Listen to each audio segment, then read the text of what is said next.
राधे राधे। आज मैं श्रीमद् भगवद गीता यथारूप के 3 अध्याय से 24वां श्लोक हम सब के कल्याण की प्रार्थना के साथ पढ़ूंगी। ओम श्री परमात्मने नमः। श्रीमद् भगवद गीता अथ तृतीयोऽध्यायः। अगर मुझसे पढ़ने में या समझने में कुछ भी गलती हो जाए तो मैं केवल भगवान की ही मंदबुद्धि बालिका हूँ, ऐसा जानकर प्रभु मुझे बहुत क्षमा करें। 3 अध्याय कर्मयोग 24वां श्लोक। उत्सीदेयुरिमे लोका न कुर्यां कर्म चेदहं संकरस्य च कर्ता स्याम् उपहन्यामि मा प्रजः।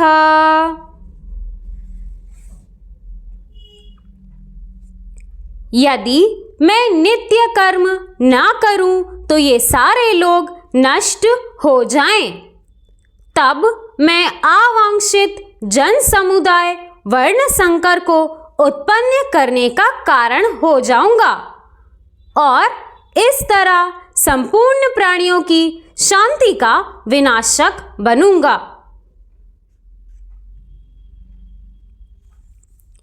तात्पर्य: वर्ण संकर अवांछित जन समुदाय है जो सामान्य समाज की शांति को भंग करता है। इस सामाजिक अशांति को रोकने के लिए अनेक विधि विधान हैं जिनके द्वारा स्वतः ही जनता आध्यात्मिक प्रगति के लिए शांत तथा सुव्यवस्थित हो जाती है। जब भगवान श्री कृष्ण अवतरित होते हैं तो स्वाभाविक है कि वे ऐसे महत्वपूर्ण कार्यों की प्रतिष्ठा तथा अनिवार्यता बनाए रखने के लिए इन विधि विधानों के अनुसार आचरण करते हैं। भगवान समस्त जीवों के पिता हैं और यदि ये जीव पथभ्रष्ट हो जाएं तो अप्रत्यक्ष रूप में यह उत्तरदायित्व उन्हीं का है। अतः जब भी विधि विधानों का अनादर होता है तो भगवान स्वयं समाज को सुधारने के लिए अवतरित होते हैं। किंतु हमें ध्यान देना होगा कि यद्यपि हमें भगवान के पद चिन्हों का अनुसरण करना है तो भी हम उनका अनुकरण नहीं कर सकते। अनुसरण और अनुकरण एक से नहीं होते। हम गोवर्धन पर्वत उठाकर भगवान का अनुकरण नहीं कर सकते जैसा कि भगवान ने अपने बाल्यकाल में किया था। ऐसा कर पाना किसी मनुष्य के लिए संभव नहीं। हमें उनके उपदेशों का पालन करना चाहिए किंतु किसी भी समय हमें उनका अनुकरण नहीं करना है। श्रीमद् भागवत में इसकी पुष्टि की गई है। मनुष्य को भगवान तथा उनके द्वारा शक्ति प्रदत्त सेवकों के उपदेशों का मात्र पालन करना चाहिए। उनके उपदेश हमारे लिए अच्छे हैं और कोई भी बुद्धिमान पुरुष बताई गई विधि से उनको कार्यवंत करेगा। फिर भी मनुष्य को सावधान रहना चाहिए कि वह उनके अनेक कार्यों का अनुकरण ना करे। उसे शिव जी के अनुकरण में विष का समुद्र नहीं पी लेना चाहिए।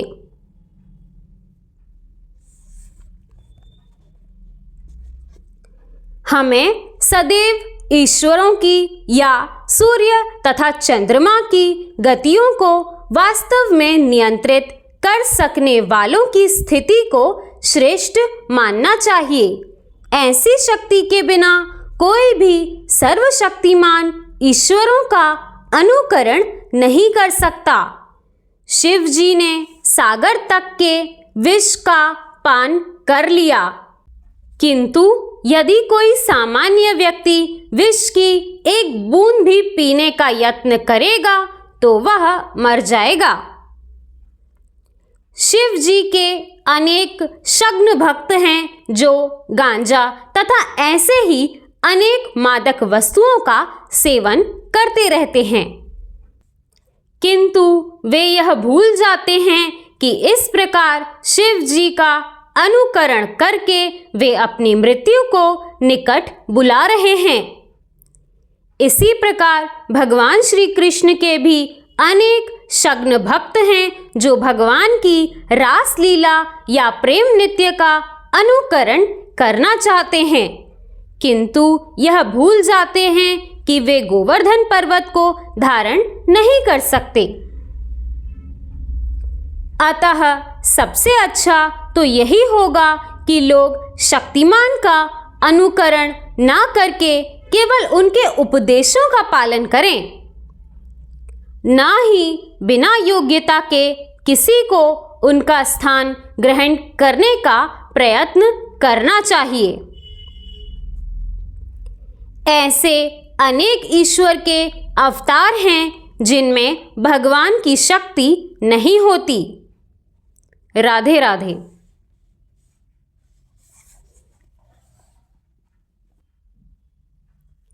दोस्तों, इस श्लोक में बताया गया है कि भगवान सभी नियत कर्म करते हैं ताकि लोग उनसे सीख सकें, और अगर वो ऐसा ना करें तो सभी लोग भ्रष्ट हो जाएंगे। इस श्लोक के तात्पर्य में उपदेशों का अनुसरण करना और अनुकरण करने में अंतर बताया गया है।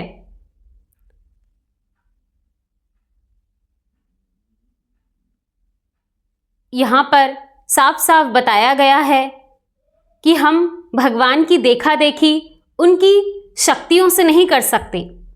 हम तो उनका एक अंश मात्र हैं।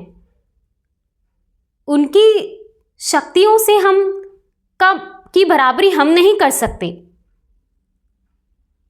उन्होंने एक कनिष्ठा पर पूरा गोवर्धन पर्वत उठा लिया था, वो हम नहीं कर सकते। उन्होंने बड़े बड़े असुरों का संहार किया था, वो भी हम नहीं कर सकते। उनकी शक्तियों से देखा देखी हमें नहीं करनी है। उन्होंने अपने कार्यों के द्वारा जो उपदेश हमें दिए हैं उनका अनुसरण हमें करना है।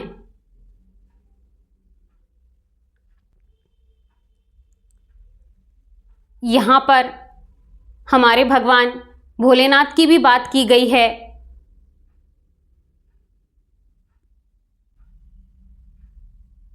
हमारे गुरुजन यही कहते हैं कि सभी लोगों को शुरुआत भोले बाबा से ही करनी चाहिए।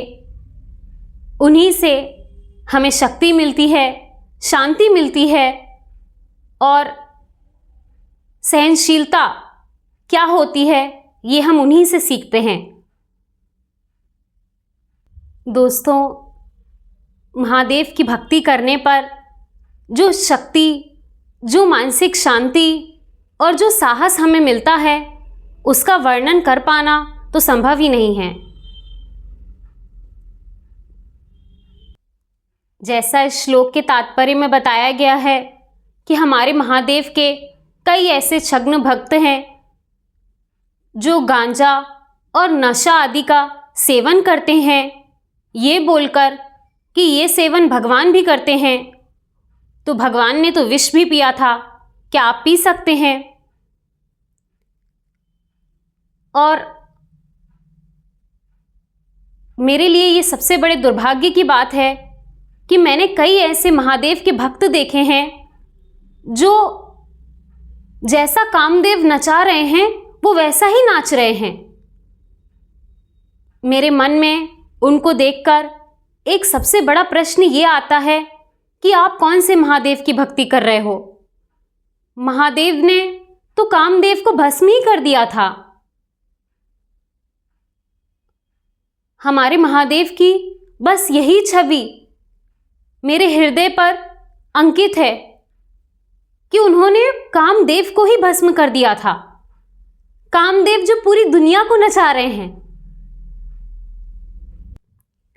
और इसीलिए जब भी मैं किन्हीं बाल ब्रह्मचारी या ब्रह्मचारिणी को देखती हूं तो मेरे मन में सबसे पहले यही बात आती है कि इनकी मदद महादेव ने की होगी, क्योंकि कामदेव को भस्म करने की शक्ति बस उन्हीं के पास है।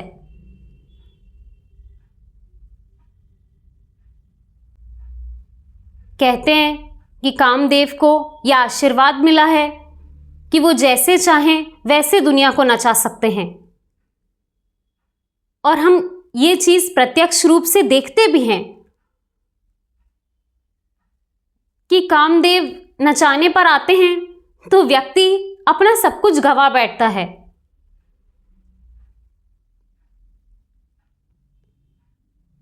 हमारे गुरुजन हमें यही सिखाते हैं कि आप जिन भी भगवान की स्तुति करते हैं, जिनका भी स्मरण करते हैं, उनके गुण आपके अंदर आ जाते हैं। अगर आप सच्चे भाव से समर्पित होकर महादेव की भक्ति करेंगे तो हो ही नहीं सकता कि कभी भी काम आपको परेशान करे। और महान शिव भक्त रावण के उदाहरण से हमें यही सीखने को मिलता है कि अगर आप महादेव की ही तरह अपने चरित्र को पावन नहीं रखोगे तो वो भी आपका साथ नहीं देंगे।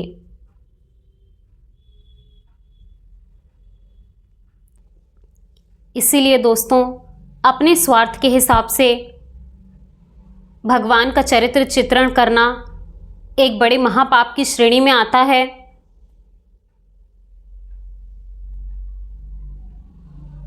और मेरे महादेव से मैंने दो ही चीज़ें सीखी हैं। पहला, राम भजन करना ही हमारे जीवन का परम लक्ष्य है। और दूसरा, अगर हम राम भजन को पकड़ के रखेंगे तो हमें ऐसा नहीं नाचना पड़ेगा जैसा कामदेव बाकी दुनिया को नचा रहे हैं। ये दो बात मैंने अपने महादेव से सीखी हैं और मैं चाहूँगी कि आप सभी भी इन दो बातों का अनुसरण अवश्य करें।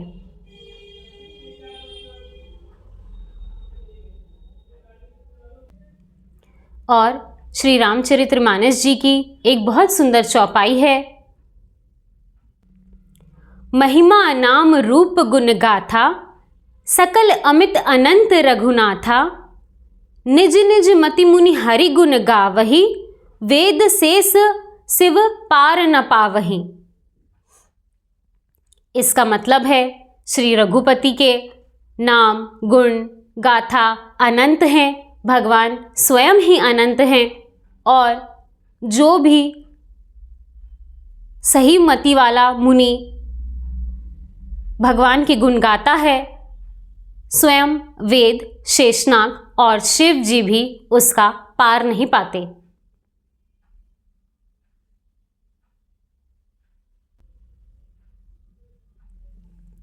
इसी प्रकार भगवान की कृपा हम सब पर बनी रहे।